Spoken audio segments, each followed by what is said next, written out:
Hi guys, so punta tayo sa MOA. Ayan. Sakay tayo sa van. Ayan. Ito ang mga kasama ko guys. Hi. Ay, wala ko. Uy, ang dami kong yacht. Char. Ang daming yacht. Yacht. Tara, sakay tayo dun.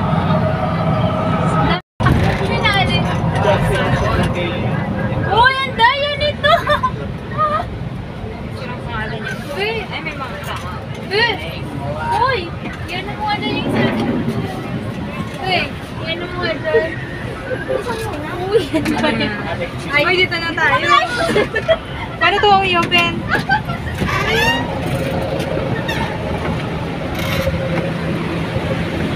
Yan na, dito na tayo.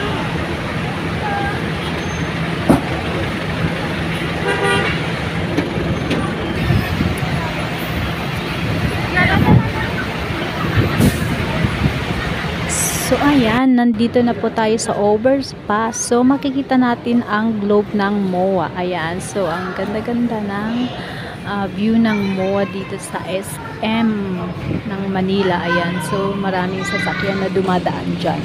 Ayan, so papunta na tayo sa loob. Ayan, so malapit na tayo sa loob. Hi guys, so andito na po tayo sa MOA, SM of the Philippines. Ayan, so pasok tayo sa loob. Yun ang ating elevator. Ayan, pak!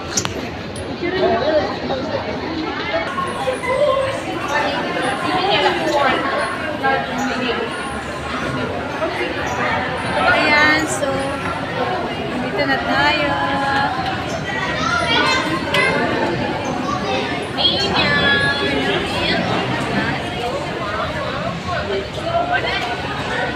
SM. Ayan, so ito po ang Mall of Asia.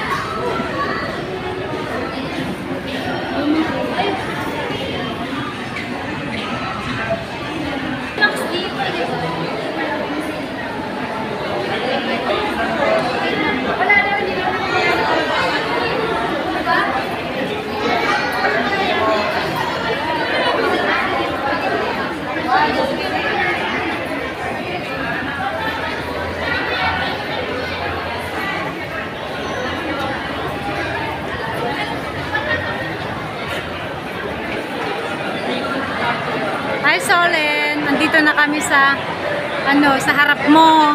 Kumansin ka naman. Ayan. Ayan yung jewelry. Ayan. Ayan. Ayan yung benta ni Soren. Ayan. Bili na kayo. Ayun siya oh, nakatayo. Ayan. Binabantayan niya yung jewelry niya. Ayan yung jewelry. Ayan ang pangalan niya. Ito ang jewelry ni Soren. Yan, bili na kayo guys. Bili na. Uy, ang ganda.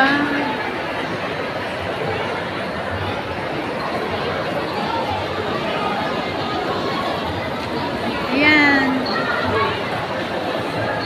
Ganda ng MOA oh. Sobra. Kalain mo parang ibang bansa ang MOA nila dito sa Pilipinas. Ayan, so may balon-balon pa dito guys. Ayan, ang lalaki ng balon ng ibang bansa. Pero dito pa lang sa Pilipinas, akalain mo parang nasa ibang bansa ka na. Ayan. Ang ganda, ayan. Ibang bansa yan guys, hindi sa Pilipinas. Nang MOA nila dito guys. Ayan, so may aso pa dyan. Laki. May taga-bantay niya.